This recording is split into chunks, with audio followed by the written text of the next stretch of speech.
It's hard to get used to the idea of a cavalry without horses, but that's what they are today. The Cavalry Corps is equipped with varying sizes of tanks and armored cars.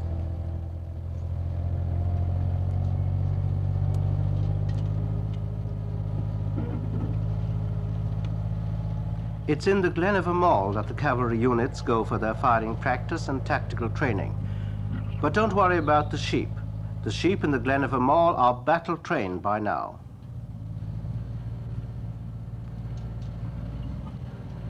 These fast Comet tanks can travel at better than 30 miles an hour on rough ground like this. For this operation, the Comets approach the firing range from both flanks and get plenty of opportunity to show their mettle.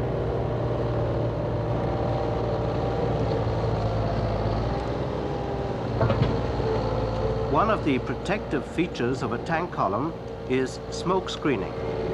Normally they use this black cloud to get one another out of a tight corner, but it can also be used to cover up infantry movements.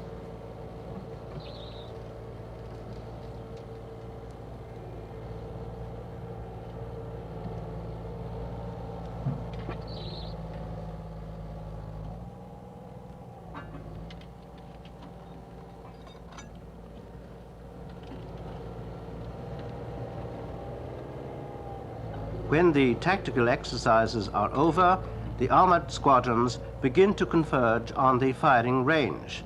But in between, there are many obstacles to overcome.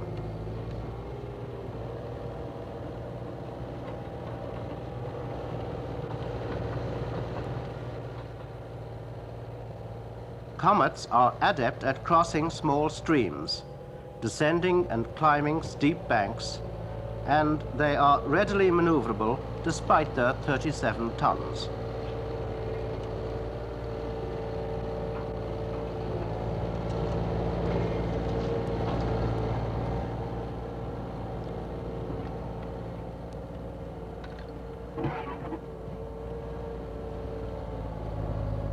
The Comets use a 77mm tank gun, firing a round which is about 3.5 inches in diameter. A good gunner can fire 8 or 9 rounds a minute with this weapon, and its accuracy is such that it can group its rounds within a circle a foot wide. These tanks are firing at tar barrels over half a mile away.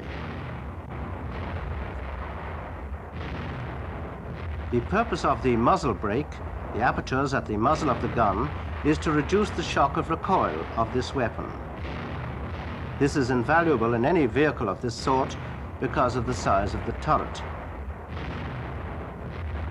The recoil actually does not exceed 1 foot.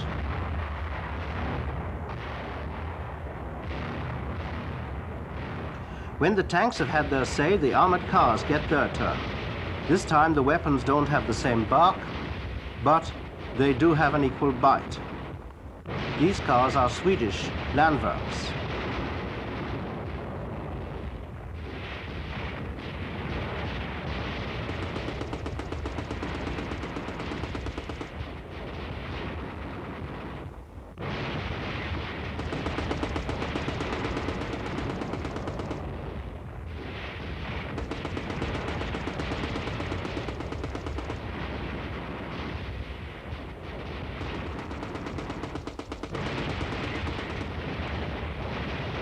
A slightly bigger tank than the Comet is the Churchill, an older and slower tank, but the armament on it is very good for training cavalrymen in gunnery.